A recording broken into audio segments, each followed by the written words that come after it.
Presiden Joko Widodo meminta kepolisian bisa selektif menyelesaikan permasalahan ataupun pelaporan yang berdasarkan Undang-Undang ITE. Presiden meminta agar pasal-pasal dalam undang-undang tersebut yang menimbulkan multitafsir diterjemahkan secara hati-hati.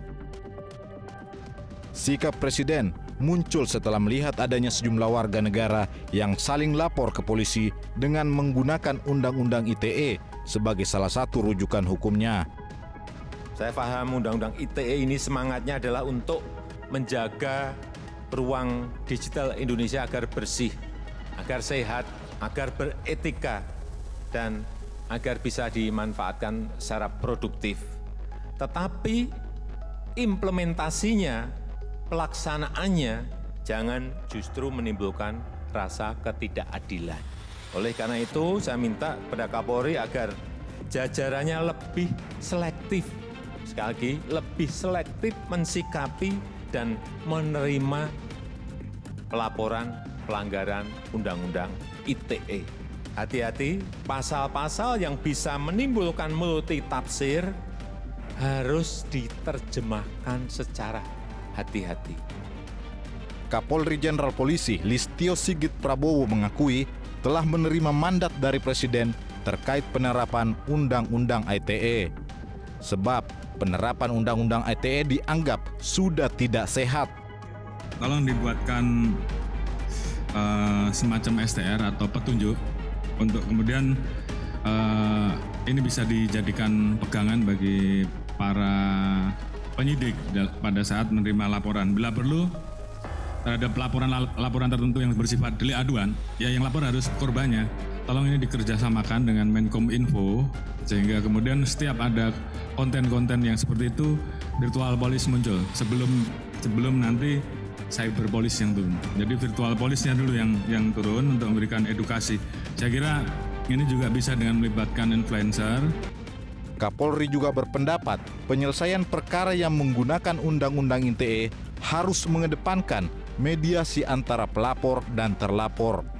Kapolri juga menyatakan tidak perlu ada penahanan jika perkara yang dilaporkan tidak berpotensi menimbulkan konflik di masyarakat. Tim Liputan Metro TV.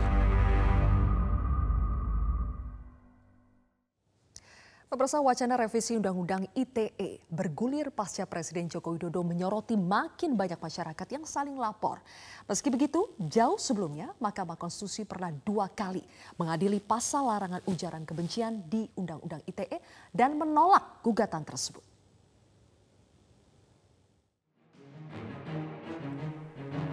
Pasal pencemaran nama baik dan ujaran kebencian di Undang-Undang ITE kerap menjadi perdebatan. Setidaknya 2 pasal yang dimunculkan celah multitafsir UU ITE itu telah digugat 2 kali ke Mahkamah Konstitusi.